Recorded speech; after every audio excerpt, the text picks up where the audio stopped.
त्यानंतर का displacement reaction. आता डिस्प्लेसमेंट हे हा मेन टॉपिक आहे तुमच्यासाठी 8वी 9वी 10वी तिन्ही वर्गांसाठी. Displacement reaction is most important.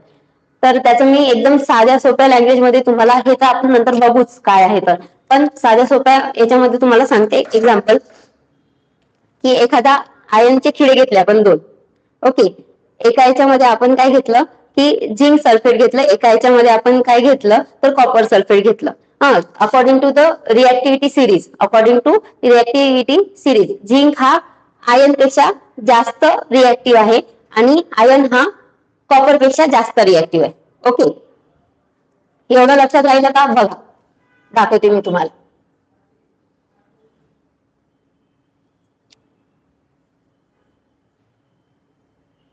बघा, झिंक हा मोर रिएक्टिव्ह आहे. ओके, आयन हा लेस रिएक्टिव्ह आहे दॅन झिंक, पण मोर रिएक्टिव्ह दॅन कॉपर. मग आता एक्झाम्पल आपण काय बघतोय डिस्प्लेसमेंट मध्ये, तर लोखंडाचे आपण 2 खिळे घेतले आणि त्या एक कॉपर सल्फेट मध्ये ऍड केलं, एक काय केलं झिंक सल्फेट मध्ये ऍड केलं. पण झिंक कसं आहे, हायली रिएक्टिव्ह आहे. Than ion. म्हणून मग आयन तिथे काही परिणाम दाखवू शकणार का स्वतःचा? अरे, तुम्ही 2 मित्र आहात, एक एकदम धष्टपुष्ट आहे आणि एक एकदम हे आहे, एकदम ही नाही पण थोडा याच्यापेक्षा कमी कमजोर आहे, थोडासा कमजोर आहे. तर मला तुम्ही सांगा की हा कमजोर असणारा या धष्टपुष्टला ताकद दाखवू शकणार आहे का स्वतःची? नाही दाखवू शकणार, हो की नाही? त्या जागी या कमजोर व्यक्तीच्या समोर जर का आणखी कमजोर व्यक्ती आला तर हा त्याला पंच देऊ शकतो का? नाही देऊ शकत. देऊ शकतो, ऑब्विसली आहे, हो की नाही? म्हणून मग तू या जो धष्टपुष्ट आहे त्याच्यासोबत भांडण करण्याचा हिंमत करशील का? कधी नाही करणार.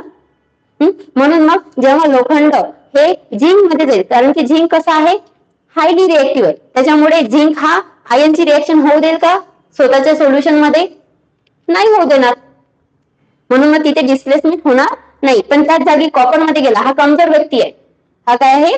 कॉपर काय आहे? कमजोर व्यक्ती आहे. कशापेक्षा? तर लोखंडापेक्षा. पण लोखंडापेक्षा स्ट्रेंगन कोण आहे? तर झिंक आहे. म्हणून मग लोखंड दोघांकडे गेला तर झिंकने त्याचं काम केलं का? नाही. आणि हा त्याला काही म्हणू शकला का? नाही. पण त्याच जागी हा लोखंड काय आहे? पॉवरफुल आहे. कोणापेक्षा?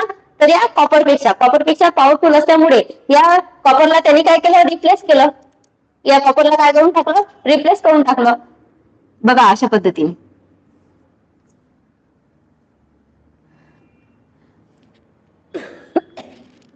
दोन बिकर घ्या. हा, याच्यामध्ये आपण घेऊ झिंक सल्फेट ZnSO4. याच्यामध्ये आपण घेऊ कॉपर सल्फेट. हे लिहिले तुम्ही बघू नका, ह्याच्याशी काही संबंध नाहीये. ओके, तर पहिला सोल्युशन आहे आपला झिंक सल्फेट आणि दुसरा आहे आपला कॉपर सल्फेट. आणि 2 लोखंडी हे घेतले आपण, खिळे घेतले, रॉड. ओके, हा रॉड इथे डीप केला, इथे सोल्युशन आहे एवढं. आणि हा रॉड इथे हे केला आयनचा. हे काय आहे? आयन आहे.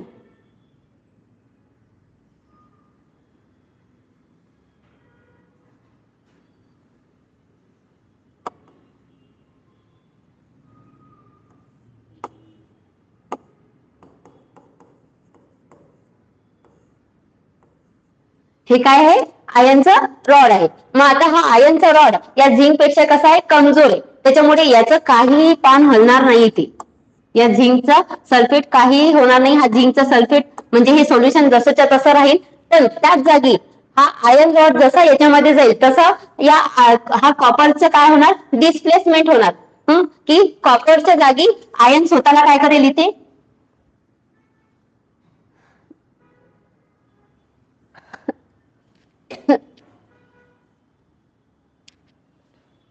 तर या कॉपरच्या जागी आयन काय करेल? स्वतःला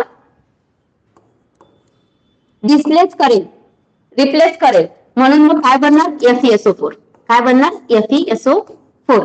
आणि हा कॉपर काय होणार? याच्यावरती या रॉडवरती काय होणार? डिपॉझिट होणार किंवा मग या सोल्युशन मध्ये त्याचे पार्टिकल्स लिव्ह करणार. म्हणून याचा कलर पण काय होईल? चेंज होईल. याचा कलर काय होईल? चेंज होईल. सोबत ते जे पार्टिकल्स आहेत त्याचे कॉपर जो सुटलेला आहे, कॉपरकडे काय नाही राहणार. मग आता कॉपर एकटा राहून जाईल.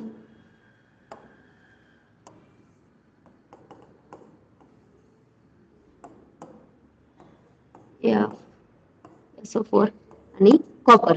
कॉपर काय, आता कॉपर वेगळा राहील.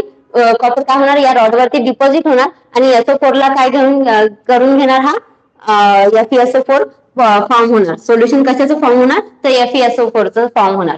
कशाचं फॉर्म होणार, सोल्युशन FeSO4 चं. Are you get it? आणि त्या रिएक्शनला आपण म्हणतो डिस्प्लेसमेंट रिएक्शन, कारण की आयन काय झाला, कॉपरच्या जागी डिस्प्लेस झाला आणि कॉपरला काय केलं, त्यांनी हाकलून दिलं. कॉपरला काय केलं, हाकलून दिलं. समजलं का?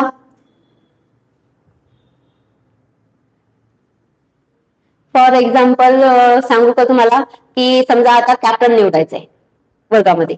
हे तर तुम्हाला समजलं असेल की कमजोर, स्ट्रेंथन आणि थोडंसं कमी कमजोर, हो ना.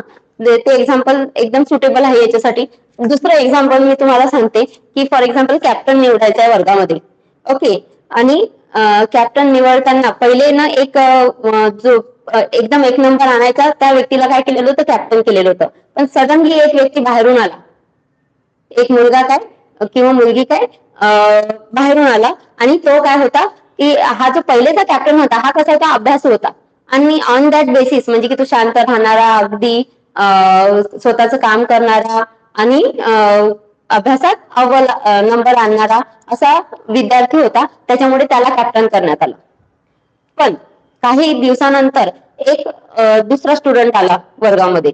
दुसऱ्या स्टुडंटकडे क्वालिटीज काय होत्या, की तो अभ्यासू तर होताच होता, पण अदर ऍक्टिव्हिटीज मध्ये पण होता. म्हणजे की जसं त्याला सिंगिंग यायचं, डान्सिंग यायचं, त्याला क्रिकेट यायचं, त्याला सगळं काही यायचं. मग मला तुम्ही सांगा की हा जर का सगळ्या क्षेत्रांमध्ये अव्वल असेल तर कॅप्टन कोणाला बनवणार वर्ग? ऑब्विसली ज्याला सगळं येतंय त्याला. ओके नाही, म्हणजे काय, यांनी काय केलं, त्या दुसऱ्याला डिस्प्लेस करून टाकलं. समजलं का? आणि त्या दुसऱ्याचं कॅप्टनशिप केली. तसंच आयननी काय केलं, याला कॉपरला डिस्प्लेस करून टाकला आणि that reaction is non as a displacement reaction. त्याला आपण काय म्हणतो, डिस्प्लेसमेंट रिएक्शन. इथपर्यंत समजलं का?